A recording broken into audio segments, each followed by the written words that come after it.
Hola, buenos días. Buenas tardes, buenas noches. This is Barb. And this is Estella. And welcome to Cafecito. And Crime.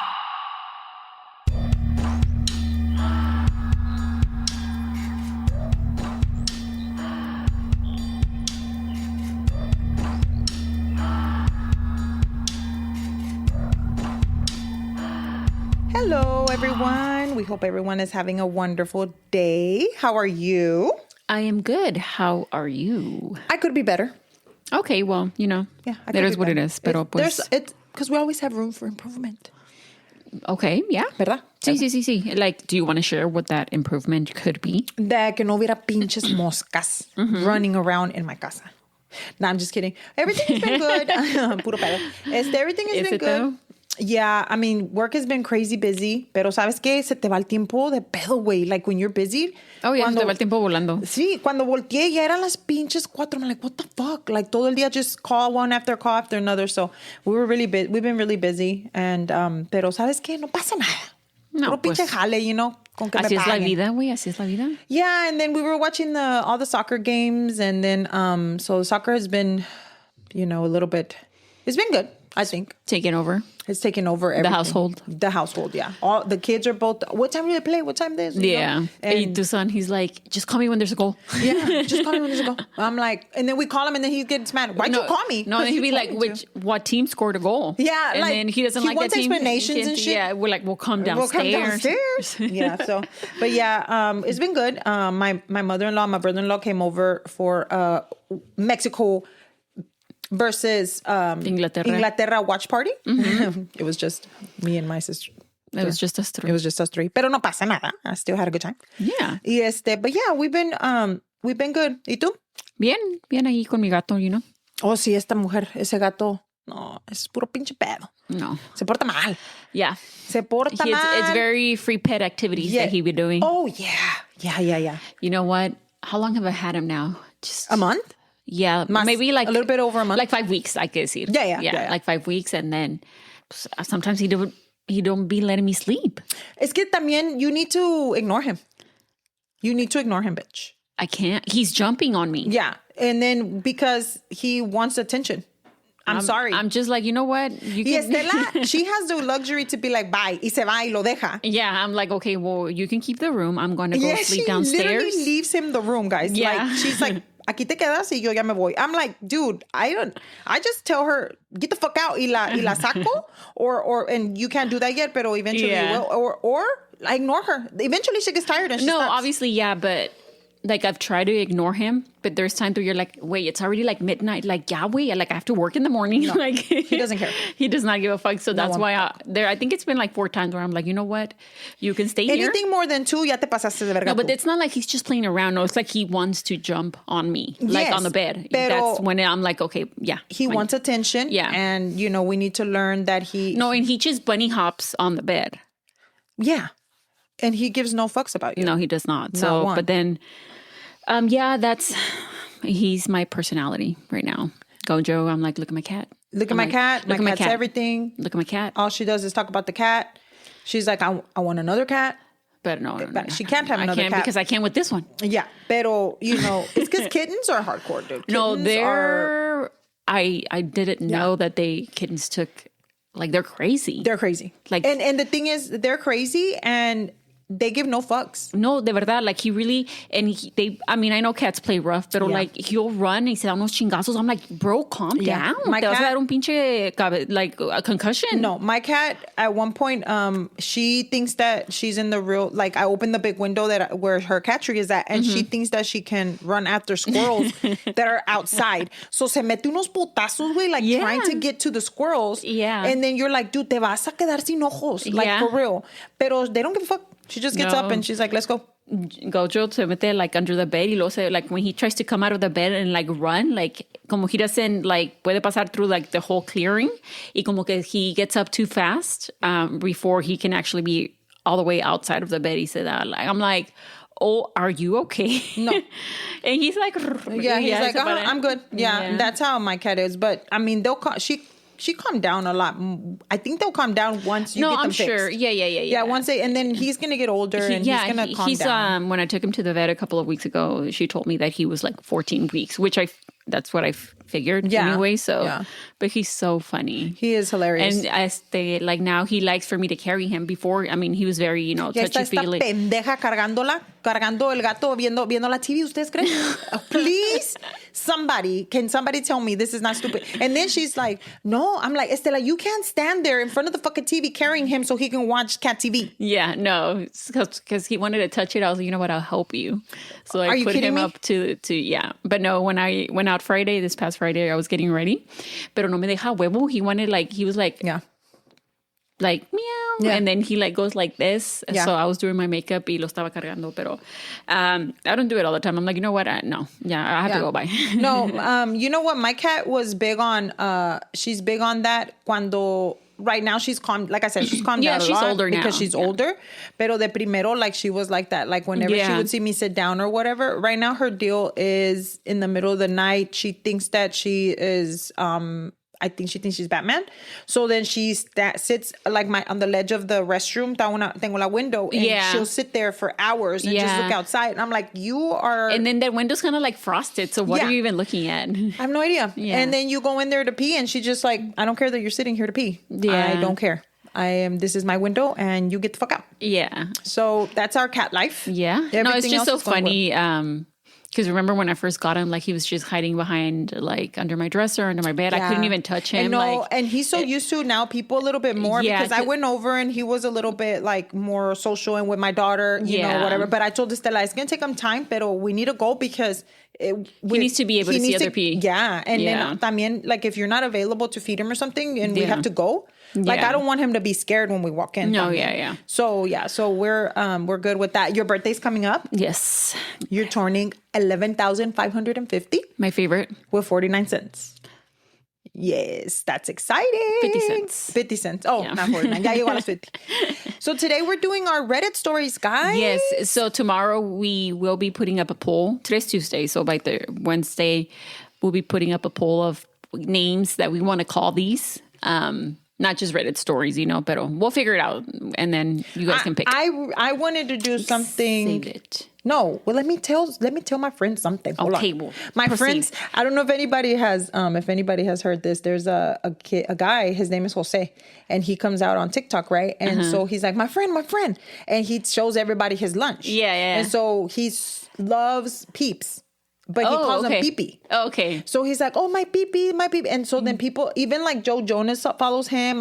He has 3 I don't know how many million followers now. And he's just so, and that's what he says. My friend. So that's me. My friend. Mm-hmm. I wish I had all those followers. That'd be nice. Oh, that's scary. I feel like that's a lot of pressure. Really? Hell yeah. I mean, if he's just sitting there eating his lunch, if that's people what watch you do, him, and people are every time. But imagine just knowing that much or that many people see you. Whoa, that's crazy. Oh, to me it does. I don't think about it that hard. Well, I do. I'm just kind of okay, you want to look at me? You're I'm just talking to a camera. Yeah, literally. Mm-hmm. I think that's the way he sees it. He's like, I'm just talking to you guys, telling you about my lunch, and you guys like it. That's what he said that before. He's and he's okay with that. Mm-hmm.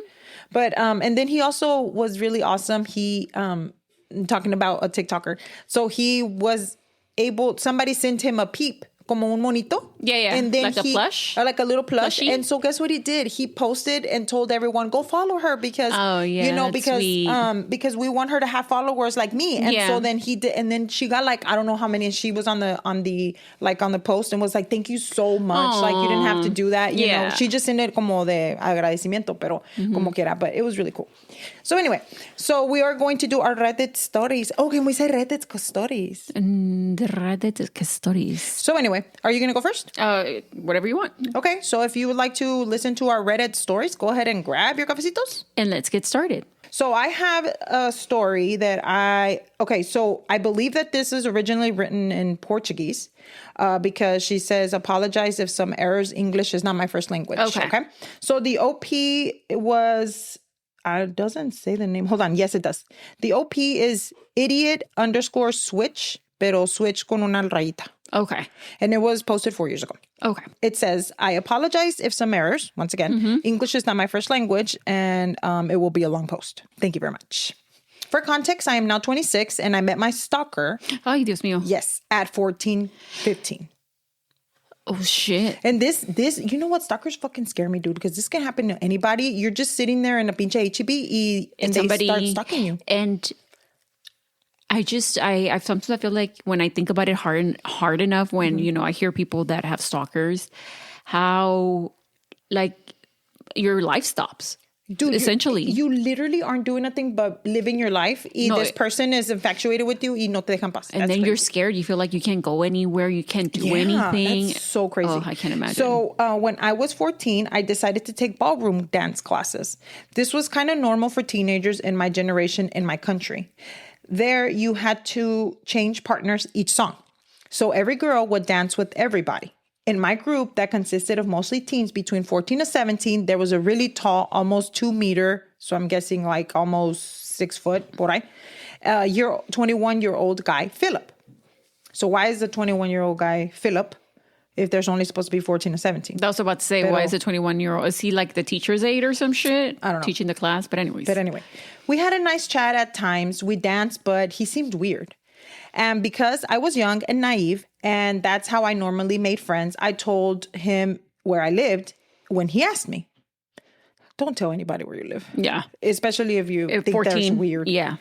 So the stalking began. At the time, I did not realize it was stalking. I just thought he had much time and that it was annoying. So I'm guessing that she just thought he didn't have anything better to do. Yeah. Philip would ride on his bike from his home. He lived one town over to my house and ask if I wanted to spend time outside with him and play. No. Play what?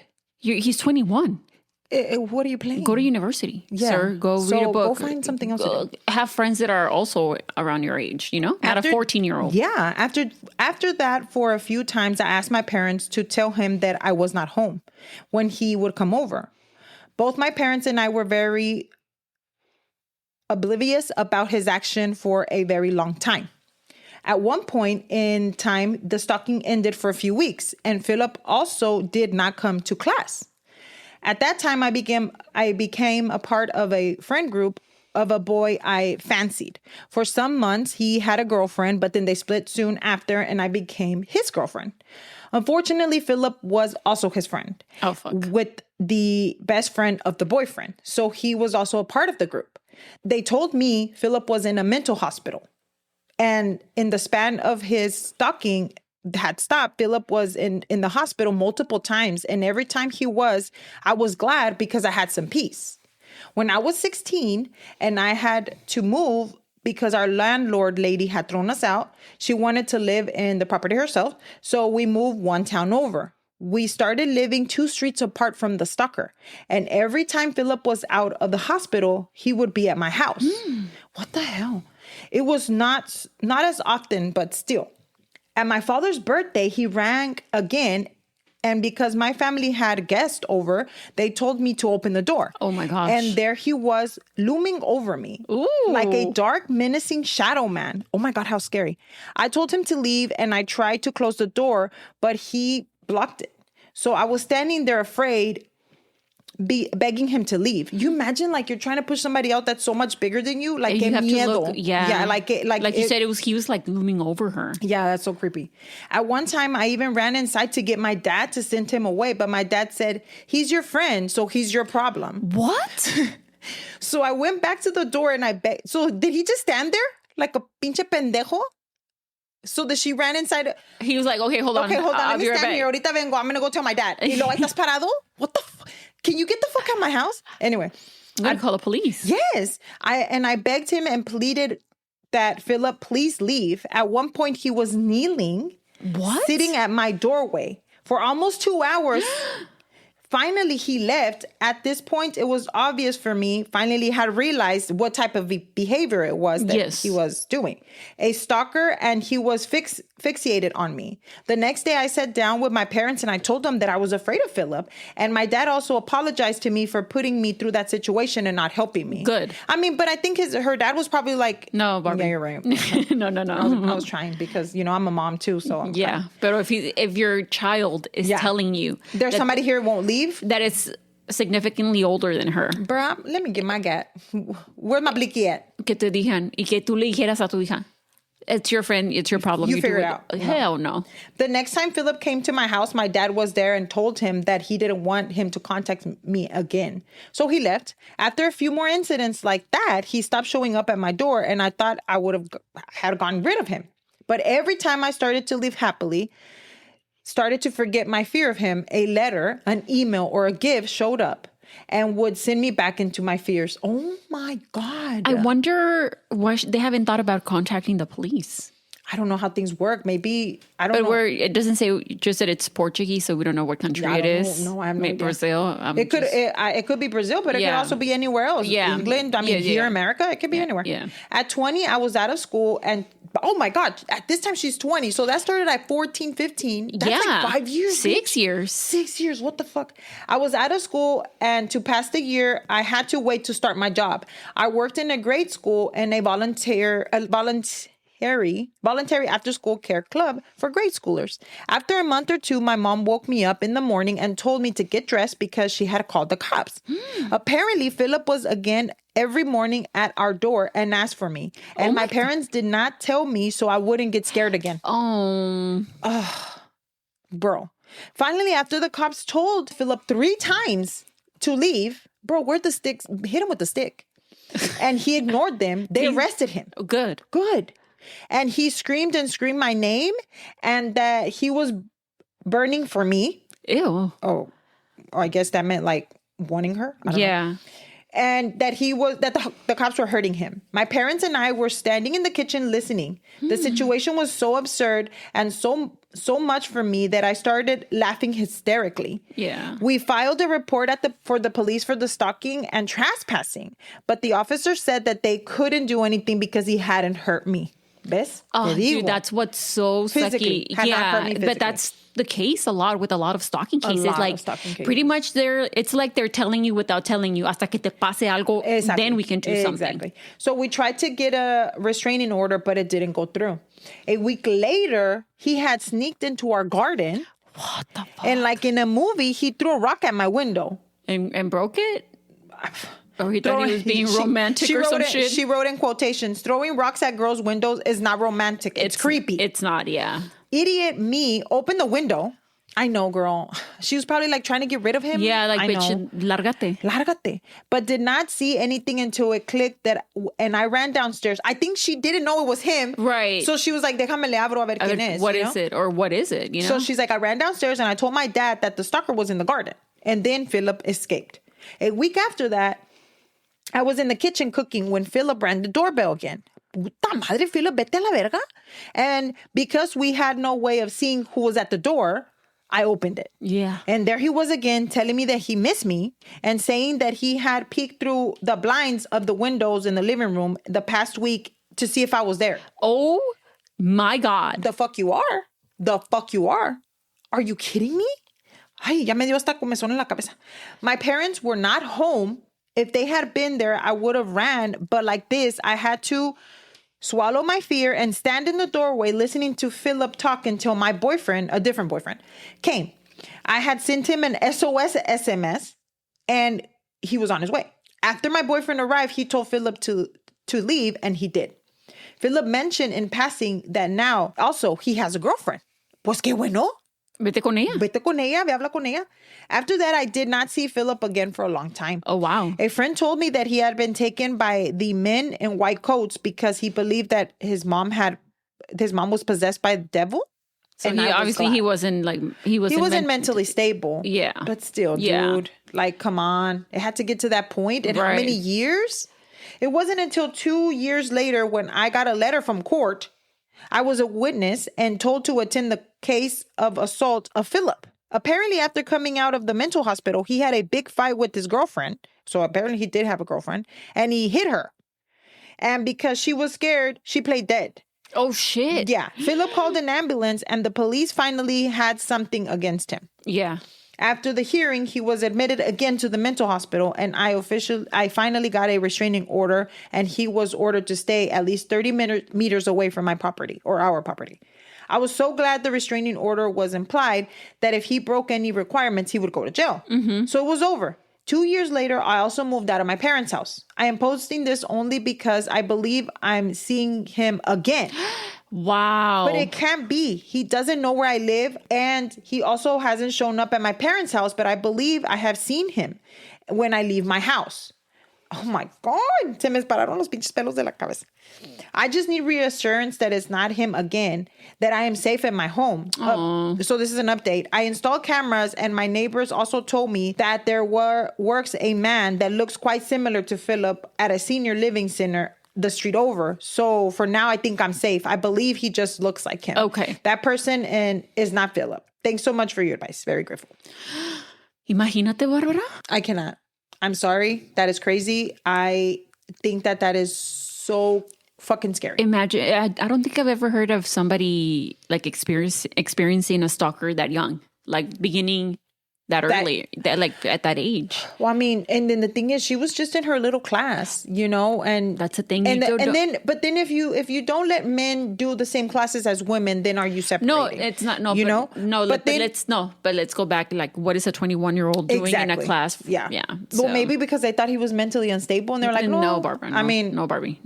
I mean, I don't know. I'm just saying, but pobrecita, like, I'm glad that almost 10 years, dude, of that. It should stalked for 8 years. But I'm glad que no pasó mayores. Yeah, good for her. But yeah, what's up? What do you have? Okay, so mine is actually also a stalking story, and it was one of the ones that I was supposed to read last time, but mine ran over so long. I was supposed to read this one last time. Okay, yeah. So this one was the OP is a hostile apostle, and it was posted 7 years ago. And it is titled "Stalked by a Female Solo Camper for Several Days While on a Mountain Camping Honeymoon." Oh, shit. Yes. So say that again. Okay, no. So stalked by a female solo camper for several days while on our mountain camping honeymoon. Oh, so he was married. Yes. Okay. All right, let's go. It was the summer of 2016, and I had just married my longtime girlfriend. Over the course of our 12-year relationship, we had traveled to the mountains several times in both summer and winter for camping, but also to stay in nice mountain hotels and snowboard the slopes. Naturally, we both agreed this was how we wanted to spend the first few weeks of our marriage. Oh, that's cute. Yeah, that is cute. We booked a 20-day stay at a mountainside campground on the other side of the country. We also decided to bring our dogs with us as they too love being outdoors, and we generally bring them camping anyway. After 2 days of road tripping, we had arrived, quickly set up and settled in for a good long stay on the mountain. It was beautiful. Aw. That sounds awesome. That does sound awesome. I want to go. A couple of days into our trip, we had already met a bunch of fellow campers. We are very experienced, so we generally attract a lot of attention from novice campers asking for tools or supplies as they see we are well set up. We are usually more than happy to help because people get situated if they need matches, cream or sugar, or help setting up their equipment. It was day 4 or 5 when, quote unquote, she made her first presence known to us. Mm-hmm. I will refer to this person as she or her, as we never learned her name. We were sitting down under the shade of a large pine tree at the edge of our site, drinking beers and playing cards when she seemingly appeared out of nowhere. She was just suddenly right there. "Can I pet your dog?" ? She said. Even my dogs didn't see her approach, as the very sound of her voice triggered them into a startled frenzy. As the dogs were worked up already, I politely told her no. Then she just stood there at the edge of our site. Didn't say a word, just stood there sort of existing, but not really doing anything. She wasn't exactly staring at us or looking at anything in particular. I asked her if she needed anything, and she said no. After a few minutes, she walked off. Okay, so you just stood there and okay, that's kind of it's a little creeper. I work with people with brain injuries, so I've had my fair share of experiences with unusual behaviors, including people with poor social skills, so I wasn't about to write this person off as creepy just yet, but she had my attention. I casually watched her walk off and enter a campsite across the path and a few sites down from ours. There was already a small tent set up in the site, but she proceeded to pull an even smaller single person tent from her backpack and began setting it up. The day prior, we saw two young girls set up the other tent and were clearly the occupants of the site. There was no further interaction with her that day, although we did notice that the owners of the other tent on the site were not around at all that day, and we didn't see them return that night. So she was kind of like taking over that Somebody area. else's site, okay, yes. Okay. Well, the next morning, I am walking to the camp showers to clean up for the day. As I walk past her site, I see she is sitting in her little tent reading a book. The door to the tent is open. I pay no attention and keep on my way to take my shower. When I'm done with my shower and walking back, I notice her tent is now closed and it's jiggling about, so I know someone is in there. Then she made her presence known in a big way. Just as I am approaching her site on the way to mine, she unzips her tent and I immediately see that she is completely nude. Oh, shit. The fuck? She then positions herself just inside the tent at the door and lets out this over-the-top full-body stretch and held her arms way up to the sky while pushing her chest forward, like it was some kind of mating ritual designed just for me. Okay. While she does this, she lets out what I only describe as an exotic moan. Okay. I thought you were going to say fart. Oh, okay. I'd rather her fart than a moan. I'm sorry. It was pretty obvious she was putting on a show for me. I continue on my way to the site and tell my wife about the display I had just been witness to. We both laughed it off and moved on with our plans to day hike a good trail to a waterfall. The trailhead for this hike was accessible from the campground, so we didn't have to drive to get there. We just walked the additional 2 kilometers to the trail. We walked at a good pace, so when we got to the trail, we decided to stop for a few minutes and take some photos of the surrounding mountains before heading into the thicker bush. After sitting there for maybe 5 minutes while my wife is taking pictures, she emerges from the trail that leads towards the campground. What the hell? At first, I thought, okay, coincidence. She's staying here, and this is a pretty common trail. But then she sees that I see her, and she just stops dead in her tracks and just stands there. Oh, my God. Same demeanor as our first encounter, just standing, not doing anything in particular, but also sending creep vibes our way. Yeah. This was the first time I said to my wife, quote, I think we have a stalker. Okay. Confused, my wife then looks to where I'm looking and is immediately a little creeped out. Once again, I think whatever, maybe she's just hiking the trail, so no big deal. Okay. So we continue on the trail at a good pace, and she maintains a consistent distance behind us. Our dogs at this point are a little distracted by her, and our youngest dog keeps turning around to watch her. I got a little fed up with the dog constantly stopping to look back, so I decided we will stop for some water and let this woman pass. Yeah, if she was in the hike, pues órale, hike. Ándale. Yeah, hike in Adelántate. front of us. Yeah. Well, what she does do, but fucking stop walking when we stop and once again just stands there. Like she's like, I don't know what's wrong with this woman. Okay, so now we are genuinely concerned because this is approaching horror suspense movie creep level, and I start to wonder what this girl's intentions are. Standing motionless at the distance and refusing to pass us just ramped up the oh shit factor to about 9. So my wife and I agreed to just give and cut the hike short by taking the shorter loop, which was only another half kilometer ahead, and head back to our camp. We managed to get some distance between us by jogging every time we would make a turn, and she was out of sight. We didn't see her again until later that night. Oh, she was back at the camp. Yeah. Wow. That night, my wife decided to take an evening shower at the camp showers. When she returned to our camp, she tells me our stalker was in the bathrooms also taking a shower. Fuck that. I would have been like, never fucking mind. You know what? I'll come back later. You know what? You can have the shower.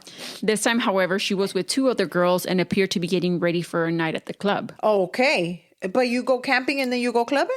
Well, I guess it's just like, you can go. I mean, but you're sleeping. Okay. Yeah. All right. There is a nearby ski town that has a few nightclubs and bars, so it was reasonable to see the girls previously set up. So it was reasonable to see the girls getting ready for that for a night out. The two girls she was with were the two we saw previously set up at that site. Okay, maybe they're her friends. My wife explains that she quickly picked up on the fact that the two girls and our stalker friend were not well known to each other. So they just probably met there. It was clear that the two girls were close friends with plans to go out partying, and our stalker was making an attempt to be friends and sort of invited herself to join them in their night out. What the hell? But like, can I come? No. Imagínate. I would be like, no. I'm like, sorry. Sorry. No, wait, but then she's sleeping next to you.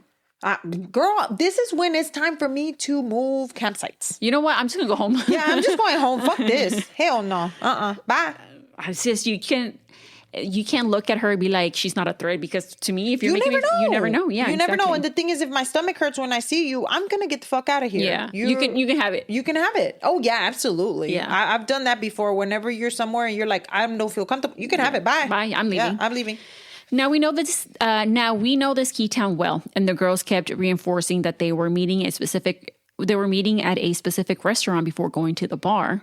It was currently 10:30 p.m., and we know the restaurant they were telling her to go to was closed at 10. Oh. They were lying to her about their plans. The stalker kept asking them too, "Are you sure this place? Are you sure?" They convinced her, and then she left to her tent to finish getting ready while the two friends stayed in the bathroom to finish their makeup. My wife went on to explain how after she left, the two friends were mocking and making fun of our stalker. Okay. They were young 20-somethings acting like little girls in elementary school. My wife has no time for that, creepy stalker or not. She had to say something to the girls for their behavior. My wife calls them out for their behavior. Well, putting all that catty bitch bullying aside, the girls explained to my wife that the stalker girl had set up her tent on their site when they were staying with a friend in the ski town. When they returned, they found her living at their site without invitation. She had just taken it upon herself to take a little corner of their site without knowing them at all. The girls said that they were upset with her and trying to make her feel uncomfortable so she would leave, but she wouldn't leave. Of course, my wife asked them why they didn't just report her to the park warden. The excuse they gave was that they were leaving the next day and didn't want to make a huge deal out of it. Makes sense. So whatever happened between them and the fake late dinner plans and clubbing is unknown to us. At about 3 a.m. that same night, we were all awoken to a blood-curdling scream right outside our camper. At first, I was like, holy shit, that must be a wild animal. My wife is trembling, dogs barking, and I am startled but curious. I peel back the window cover to see her standing motionless on the path outside of our trailer. Nope.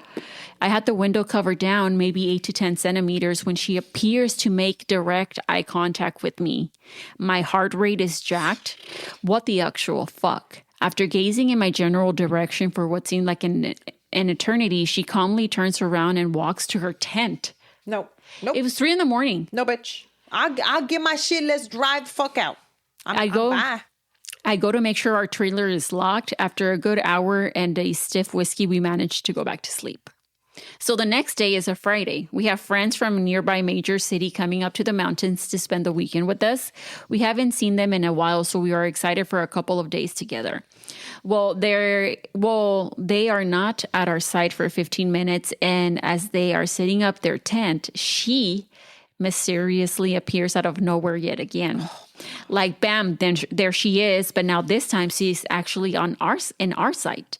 I hadn't had a chance to tell our friends about her before she arrived, so they were a little more friendly than I was.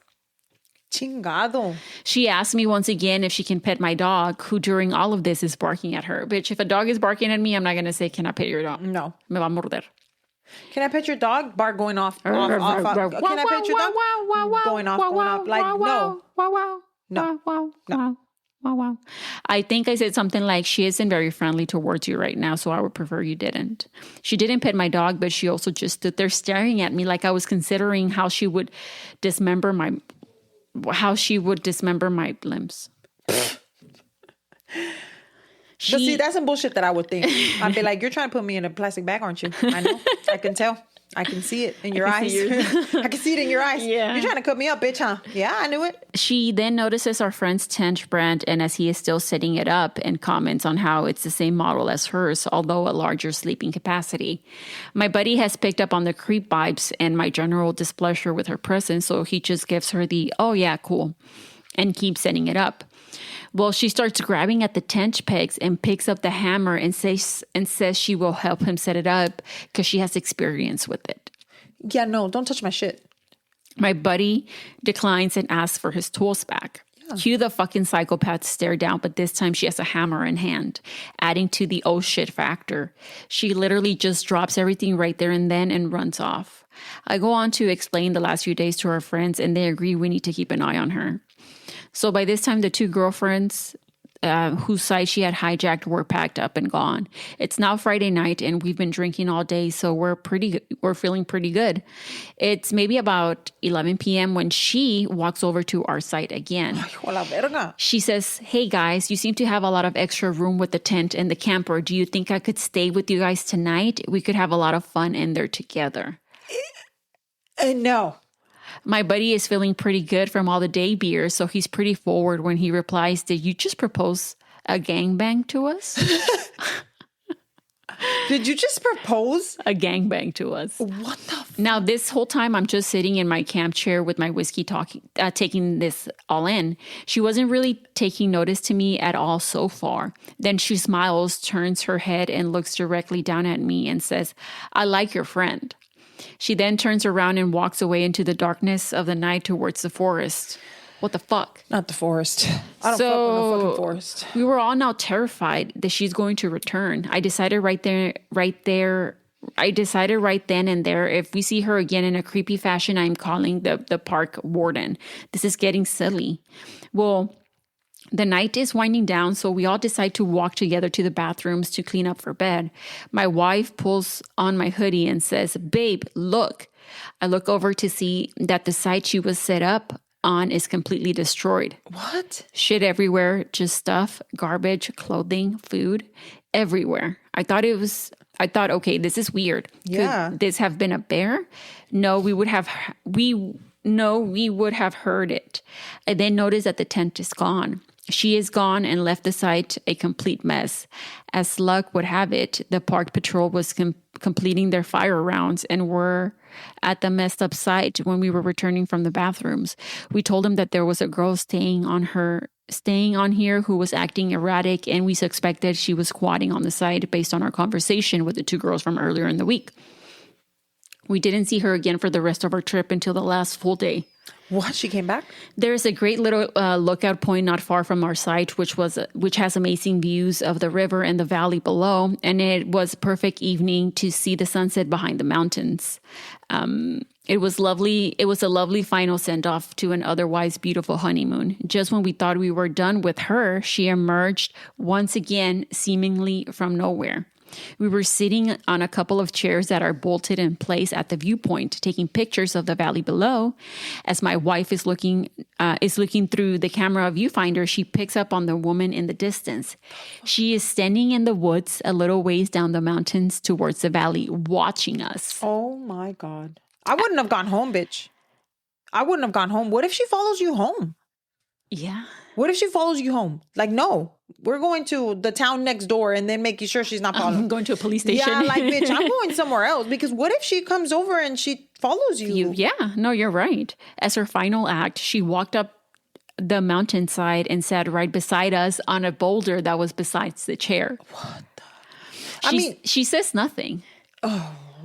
Just sits there. My wife has a brilliant idea of asking me to take one last picture of the scenery, and she gives me a little wink.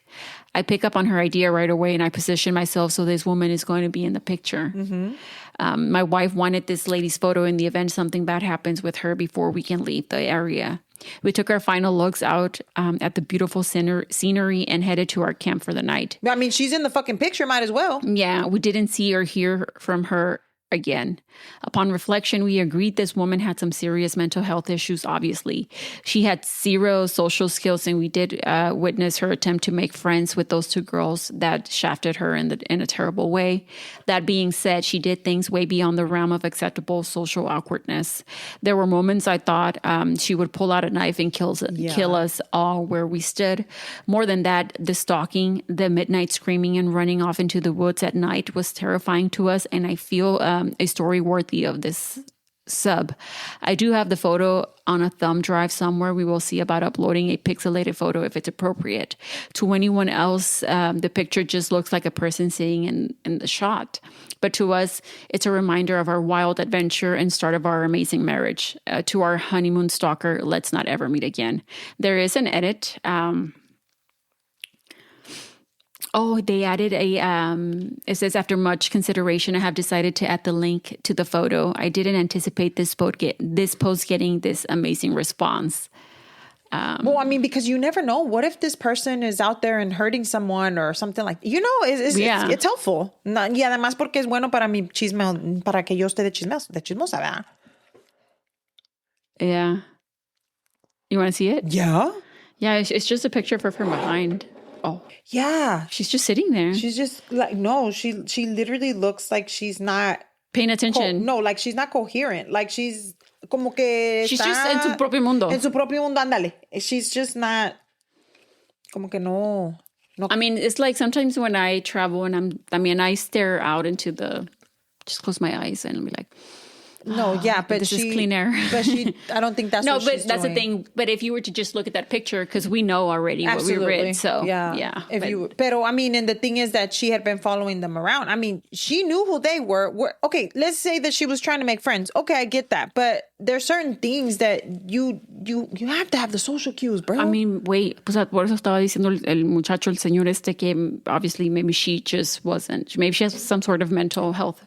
And issues. I get that. And I mean, but she got naked and shit. Bitch, le valió madre. And she knew about moaning. Yeah. Para eso sí estás buena. Sí.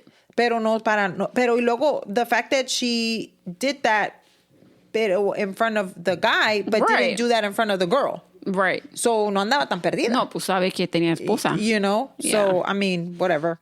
But yeah, that's crazy. We said it at the same time. Yeah. All right. So this one is called I Was Almost Cooked Alive. Oh my goodness. Yes.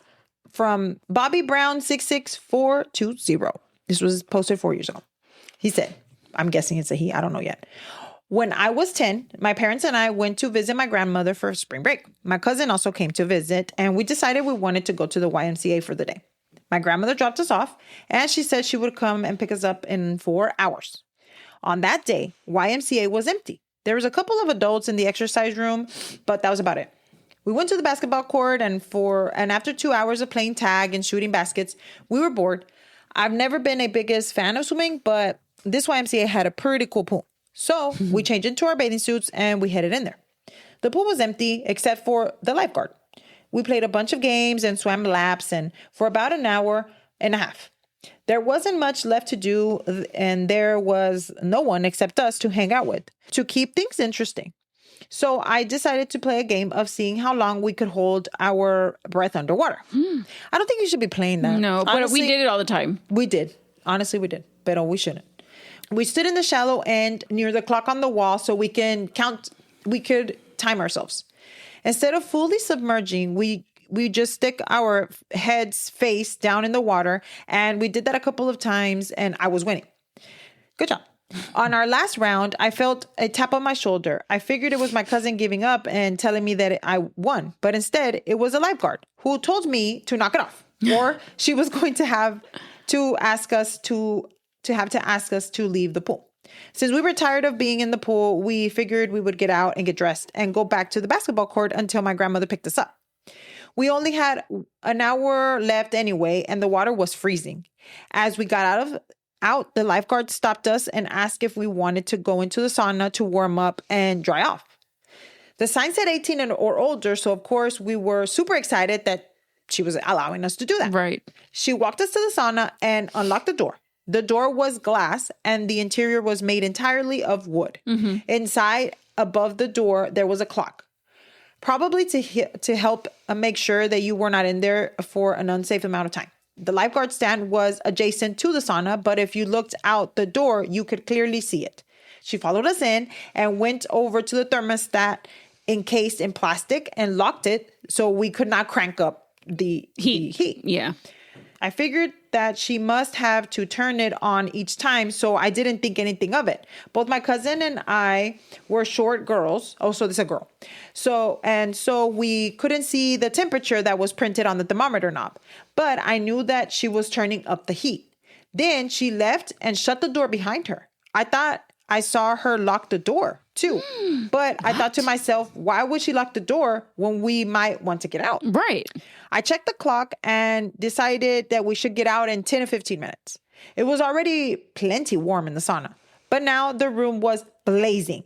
It felt nice because I was so cold from the pool. After 15 minutes, it was starting to get a little bit too hot, and my cousin agreed that we should leave and go get dressed. I went to turn the knob to the door, but it wasn't budging. I thought maybe it was jammed, so I shook it, but it still was not opening. And then I let my cousin try, and she couldn't get it open either. We figured the lifeguard would be back in a couple of minutes, so we sat back down and waited. The room was getting hotter now, too, and I really wanted to leave. I got up and I started banging on the door and shaking and twisting the knob, trying to get the lifeguard's attention. My cousin got up and joined me. We started screaming at the top of our lungs for her to let us out, but she just stared straight ahead. What? I don't think that there was any way that she could not hear two girls that were banging on the door. Right. Now, it had been another 25 minutes. Oh, no. It was so hot in the sauna and it hurt to breathe. It felt like my lungs were on fire. My eyes and skin were burning. Oh, my God. We sat back down and put our towels over our heads because they were still a little damp and it made it easier to breathe. Oh my God. This is some Final Destination shit. For real. I was so worried about my cousin as she is a couple of years younger than me. Oh, no. I looked at the clock and I saw that we had been in there for 35 minutes. Oh, fuck. I got up and walked to the door again and I saw the lifeguard still just staring straight ahead. Again, I tried to get her attention by screaming that we needed out and banging on the door as hard as I could, but still nothing. Oh my gosh. I was starting to get a little dizzy. So I went to sit back down, but the wooden seats of the sauna burned my skin. My towel was completely dry, so I put it underneath of me to sit on. My hair was also dry, but I wrapped it across my face to cover my nose, and I squinted my eyes so that they couldn't burn as bad, but I could still watch if anyone walked by the door. Right. It helped me a little bit. My cousin was laying face down with the towel over her head, not moving or saying anything. So I nudged her to make sure that she was still okay. She was, but I could tell that she really needed to get out of there soon because she seemed a bit disoriented. Oh my God. Okay, but don't they have a timer? What You said that there was a clock, right? Yeah, no, but they don't have timers? No. But why would they lock? Anyway, okay, let's keep reading. Okay, so... but I could tell that she really needed to get out of there soon. It had been 45 minutes. Oh my God. That is too much. Now, I was extremely nauseous. There was no way that the lifeguard would forget that we were in there, and I thought she would have to come back soon. But there was a little voice in my head telling me that maybe she purposely had locked us in there. Because why would you lock? Because even she said, like, right away, you're like, is she fucking locking us in here? She was like, I don't think... noticed it, right? Finally, a man walked by the door towards the pool for some reason. I just couldn't get up. My whole body was on fire, and I felt so dizzy. Luckily, this man wasn't going to the pool. He wanted to be let in the sauna and came back with the lifeguard. I saw them walking this way, and I immediately jumped to grab my cousin. I knew now that for sure she had locked us in there, because she pulled out her keys to unlock the door. Bitch. The fuck? And let the man in. I didn't want to take any chances of us being trapped in there any longer. So as the man was trying to walk in, I was trying to shove our ways out. Yeah. As we were going out of the lifeguard started trying to shut the door and push us back in. What? Is she trying to kill these people? What the hell? The man was clearly confused about what was going on, and he said, I think they want out. Yeah. The lifeguard let out a sigh and opened the... Let out a sigh? Bitch. The fuck? What is going on? and opened the door fully, and we ran out as fast as we could into the changing room. We only had about 10 minutes before my grandmother's supposed to pick us up. We were both so shaken by what had happened that we didn't say anything to each other as we got dressed or in the car ride home. When we got back to the house, my parents were making us dinner, and I told them the story about what happened. They thought it must have been an exaggeration, and they didn't believe me. I truly think that woman was going to let us cook alive in there. What the fuck? The only bit of doubt that I have is what would have happened if we actually had died. She obviously would have gotten the blame but what was her end game? Yeah. I'm 21 now, but I think about this interaction all the time. And when I go into small spaces or it gets too warm, I still have panic attacks. Oh. Pobrecita. No one believes this story, and I get it. It's pretty absurd, but I'm sure if I'm allowed to ask for opinions, but what do you think? Could have been some crazy misunderstanding, or do you think she really left us in there to die, and why? So to the lifeguard at the YMCA, please let's not meet again. Bitch. Edit. I posted a mirror update in the comments. What is a mirror update? I don't know. Oh, a minor. Oh. Not a mirror. What the fuck? Like, why are people not believing her? I would believe her, especially because she said that they tried to get her attention a couple of times and she was just staring straight ahead. And then as a man was coming in, las quería still lock them in there. Absolutely not. I would have been fucking told everybody.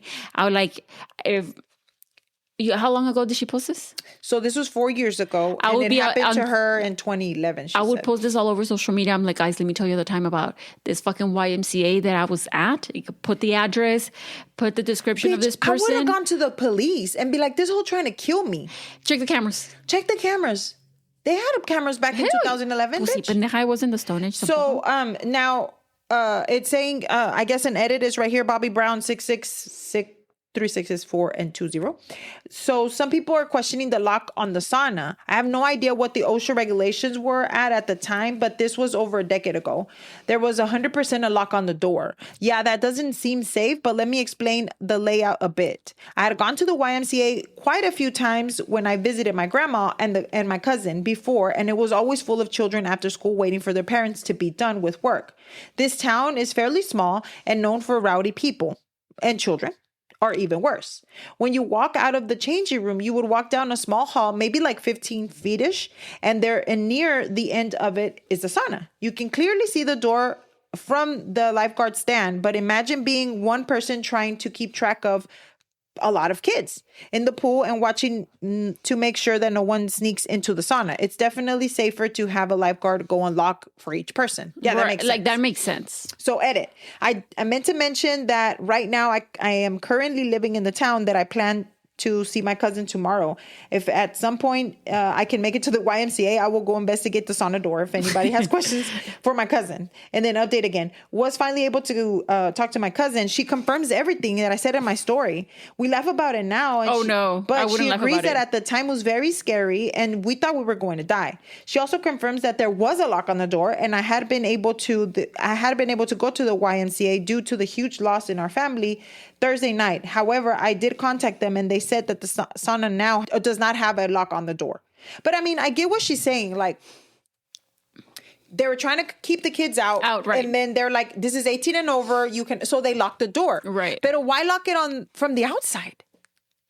Like, you know what I mean? Why does the lock also lock on inside and outside instead of just unlocking the door? Okay, and you can open it from the. Does that make like I don't understand? Pero this girl, I mean, a lo mejor le cayeron gordas o quién sabe. But that's your job. They were being a little rowdy, pero she said that they were playing who's gonna hold their breath longer. Pero that doesn't mean they need to die. And they're little girls. They're playing. They're teenagers. They were 10. 10. Oh, they were 10. And then her daughter and her cousin was a few years younger than her. Let's say 8. First of all, why are you letting a 10-year-old and let's say younger get in a fucking sauna? I don't care. No, absolutely not. This person needs to go to jail. That was insane. That was crazy. That's scary. Those girls were going to absolutely be cooked. Like they were going to die. The poor girl, the fucking towel estaba dry already. And then, but how smart of her, or like for her to think, let me cover my eyes, let me squint my eyes, no, let me cover with my hair. Yeah. Dude, she's 10. Are Pobrecita. you? Well, Estela and I were just kind of like talking about it. The cousin must have been like 8, dude. Yeah, she said a couple of years younger. So I mean, that's so mind blowing. Oh, but fuck no. I think that lifeguard should have been in jail. Yeah. Because that was attempted murder for me. For real. Y todavía el señor le dice, I think they're trying to get out. Bitch, yes. And she sighed. And she's, bitch, if you don't let me the fuck out, ho. Anyway, sorry. It's just que no me gusta que they take advantage of kids, man. Yeah. Now, okay, so this is the last story for today's episode. It was the OP is anonymous user 222222222, and it was posted 4 years ago. How many twos? I don't know, a lot. That's a lot. I owed a biker gang $260,000 and ran. Okay, so that's probably why they're anonymous and 222s. Yeah. Okay. And then in parentheses said this is a throwaway account. Oh, okay. So you just wrote it and then ran. Yeah. Again. So it was like, did I just say it was posted 4 years ago? Yeah. It starts. This is a true story, hence the throwaway account. And it's one of the first times I've ever told it to anyone. Oh, shit. 15 years ago, I made one of the worst decisions of my life. I began dealing for a well-known biker gang. It's giving me Sons of Anarchy. Don't play with me because you know I love me some Sons of Anarchy. No, I wasn't a member, but I had connections to one of their members through a mutual friend. We'll call him Josh. Okay, Josh. I had a short history in dealing years before, but got clean and walked the straight and narrow. I worked 3 jobs and was saving for college. However, tragedy struck when a very close relative of mine was murdered by her new husband while they were traveling in his home country. Oh wow. What made this even more difficult is that they had canceled their life insurance, so the cost of returning them to our country and the funeral arrangements fell on me and 2 other close relatives. Wow. That's so sad. Now, this isn't an excuse for what I did. I just wanted to provide some context to what was going through my head when I met with, quote unquote, Josh and asked to set up a meeting with his relative, John. John, Mike. What the fuck? John, Mike? His name is Mike. His name is Mike. I don't know why I said John. Fuck? Who was a member of a well-known biker gang, so that I could get back on my feet financially. Mm-hmm. If you're asking yourself, why didn't I just pursue one of the millions of other avenues for financial assistance? It's because I was young, stupid, and wanted to replace that lost feeling with something I thought would make me feel better about myself at the time. Okay. So I gather a team of handpicked... No, es que se te hace fácil. O sea, easy money. When you're desperate. Yeah, and if you need it immediately, you're not thinking about, let me go and Uber and do like Amazon or Walmart or whatever. And DoorDash. Like, no, you think, how am I going to get this money quickly? So I gather a team of handpicked dealers at my house and waited for Mike to come by and discuss business. And soon enough, he arrives with 2 pounds of weed to front to me. 2 pounds of weed? Yeah. I don't know how, 15 years ago. Oh, okay. I was about to say. And then he posted this 4 years ago, so more like 20 years ago. 20 years ago. Yeah, Okay. by the time we're reading this. Not that I would know how much weed is. I'm just saying, I'm like 2 pounds of My plan was to only involve myself by distributing to runners so that I could work my regular jobs while making it passive income. Mm-hmm. Side note, I had known Mike for about a year at this point, which is why so much was given up front. The term quote unquote front means to loan, and the term runner refers to the dealer who works for you. Things went well over the next year and a half. My team expanded. I was making a ton of money. I sold the weed to my runners by the ounce, paid a discount per pound, and was making hundreds in profit a week and thousands a month. Kind of like a pimp? For weed? For weed. Okay. It's like an MLM.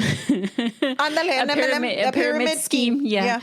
I was happy and Mike was happy, and he only ever had to deal with me and never had to meet or address any of my runners. However, this is where the story takes a drastic turn for the worse and why you should never trust a biker gang, especially when you're not working on the inside. I had just hired a good friend of mine as a runner. She needed money, was a single mother, and wanted to sell it to her friends who came over and always needed weed. This girl ended up selling through ounces faster than anyone else. So I trusted her with more product to sell at once, since I would have to come back 2 or 3 times a week. However, I was going on vacation for 3 weeks and wanted to make sure that she had access to enough while I was away. So I left her with a lot more than I usually would. Oh, shit. When I returned, I had come to collect, and everybody but her was up to date on their payments. And after excuse after excuse, she came to me to inform me that her new scale was set to the wrong measurement system and that she was out a good amount. She's going to blame the scale. I was upset and nearly kicked her off the team. I thought he was going to say that he just kicked her. You really kicked her? No, off the team. Off the team, yeah. But I've known this girl for years, and it wasn't anything I could recover. I couldn't recover on my own. However, she came to me when I was supposed to meet up with Mike to re-up. Yeah. Quote unquote, collect more product. And because this took a lot longer than I thought, I was late to meet him. Oh, shit. Now remember when I said that you should never trust a biker unless you operate on the inside? See, I met up with Mike to let him know what happened, apologized for being late, and informed him that the situation had been dealt with. But Mike was furious. He tells me that because I was late, he was late meeting his Connect friend for weed. And since he was late, this Connect would never deal with him again. Oh. He told me to meet him at Josh's house and to bring who was responsible for making me late. And if I didn't bring them, then I would be held accountable because this Connect had made him $5,000 a week in profit. Yes, you read that right. This man told me that him being late once dissolved a profitable relationship with the Connect that earned him $5,000 a week. They're like, you're not going to waste my time. And that's a lot of money. And that's a lot of money. Time is money. And that's 20 years ago, $5,000 a week. Yeah. That's a lot of money. I already knew what this meant for my runner. We were good friends, and there's no way I was going to allow a single mother to go through what I knew was coming. Yeah. So I showed up to Josh's house on my own and waited for Mike. I sat on Josh's couch for what felt like hours by myself and uncertain of the extent of what was going to happen. Then Mike walks in, greets Josh, talks with his partners a bit while completely ignoring me. First 5 minutes go by, then 10 minutes. Then Mike walks over, and I remember waking up on the floor. Oh, he got knocked the fuck out. From what I was told, Mike hit me across the head and I blacked out. He proceeded to hit me for 2 to 3 more minutes until I woke up to him still hitting me. Holy shit. We sat on the couch, and with the handgun to my head, he tells me that he is going to charge me the profit he would have made every week from his Connect for the next year. For those keeping track, that's $260,000. He tells me that he's going to be generous enough to do the first payment of $5,000 within 48 hours. That the money that I just gave him for my re-up didn't count, that I needed to return the weed, and that he was giving me 24 hours for each additional $5,000 after that. He took my car, which he underpriced at $10,000. This was the newish Mercedes at the time that I was still making payments on, and essentially planned on using me as a human ATM. At this point... So you took his car. Le quitó el dinero, Mike. Le quitó el dinero. And... So how is he gonna? So now, how are you gonna explain to? I shouldn't be laughing. No, it's not funny. It's not funny. Pero so now you have no car, but you also have to make him money. But then how am I gonna make you money if I have no car? Yeah. I'm still making payments. At this point, I knew what was happening. And despite our relationship for the past year, he was going to exploit me for as long as he could until he had a reason to get rid of me. So I went home and thought about my options. I had around $17,000 in cash. My RRSP's savings, which amounted to just over $35,000, but even that would only get me by on the payments for a week. I realized that even if I was able to come up with half of the money, I could end up in jail or worse. After 24 hours of deliberating, I considered the fact that Mike had never met any of my runners. My family had moved away from this town after the death of the relative, and that there was no way that I was going to risk my life or my freedom for some arbitrary debt. So I took all of my cash, made my savings available, and knew I only had 24 hours to run as fast as I could, as far as I could. At 4:30 in the morning, I gathered my bag full of clothes, called a lifelong friend of mine who had moved to another country 4 hours away, explained the situation, asked if I could stay on his couch for a week, and took a bus as close to the Greyhound station as I could without stopping in front of it. The Greyhound didn't require photo ID at the time, and I didn't want to fly out of my own city in case anyone saw me, or Mike was able to figure out where I was going by pressing any of the airport staff. Oh, damn. At this point, my heart was beating out of my chest because although the Greyhound isn't as busy as the airport, if Mike or anyone he knew saw me, it would be game over. I waited an hour, then walked inside and bought a ticket for a city 3.5 hours away that had an airport. Before boarding, I wrote down all of my important contacts, removed the battery from my phone, dropped it down the sewer, and began my escape. Damn. 8:15 a.m., I stop in said city, buy a ticket to go and meet said friend. 12:30 p.m., I land in a country I've never been to and a city I've never been to. My friend picks me up and we talk about the situation the entire way home. Him and I had a similar past, and although the story itself is ridiculous, he understands. When we arrive at his place, I cut my hair, decide on a new name I'll go by while staying in the city while deciding my next move. I get a new prepaid phone and a number and try to relax. What the hell? 6 p.m. This is like a fucking movie, Yeah. dude. I was supposed to meet Mike 30 minutes ago. The stress starts to kick in. 8 p.m. We've been drinking and telling stories, and I remember that I hadn't deleted my Facebook. So I jumped onto my friend's laptop, threw on a VPN that was located in my home country, and was met with a flood of messages. Josh and Mike had kicked in my front door and destroyed my place. They left messages with the addresses of places they thought I was hiding out. They told me that they were watching the airport and the Greyhound station and told me that it would be impossible to leave the city. It was at that point that I realized they never knew I left. Oh, shit. Throughout the coming weeks, months, and years, I made a habit of changing phones and moved around from city to city and country to country. I even did those work for your accommodation programs in a couple of countries as a tourist. Every few weeks and months, I would get an email from a single friend back home who would tell me that Josh or his girlfriend were telling people to assure me that it was okay to come back and things had blown over. That's what people say when they want to kill you. Yeah, for you to come back. For you to come back. Mm-hmm. A couple of times I even tried to reach out to some other friends back home only to find out that they were trying to cash in on the reward Mike had placed to anyone who could find out where I was. It eventually became easier to cut contact with anyone and everyone around me if I felt that I needed to move or felt that I couldn't entirely trust them. I could never go back to who I was or where I came from physically or mentally. I later found out that Mike had a nasty habit of hiring dealers. When he thought they had made a good amount of money, he would conjure up some dire situation in which they would need to pay him back a crazy amount. He would drain them for every dime they had until they couldn't pay anymore.